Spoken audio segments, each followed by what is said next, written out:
सातपूर परिसरातील श्रमिक नगरच्या श्यामलाला गुप्ता या हिंदी विद्यालयात आज दिनांक 22 मार्च रोजी इयत्ता 10वीचा पेपर सुरू असताना एका 10वीच्या विद्यार्थ्याकडे कोयता सापडल्याने एकच खळबळ उडाली आहे। म्हणून याबाबत शाळेचे मुख्याध्यापक सुभाषचंद्र मिश्रा व शाळा व्यवस्थापन नेमकी करतात तरी काय हा गंभीर प्रश्न उपस्थित राहिला आहे। खरं तर इयत्ता 10वीच्या विद्यार्थ्यांना प्रवेशद्वारामधून आत सोडताना चेकिंग करून सोडले जाते। मग या शाळा व्यवस्थापनाने विद्यार्थ्यांच्या दृष्टीने खबरदारी का घेतली नसावी हा देखील मोठा प्रश्न उपस्थित राहिला आहे।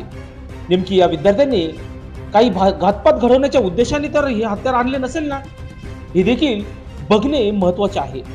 या विद्यालयात आतापर्यंत हाणामारी, मुलींची छेडछाड, शालेय परिसरात टवाळखोरांचा उपद्रव असे अनेक गंभीर प्रकार या ठिकाणी घडत असल्याचे बोलले जात आहे।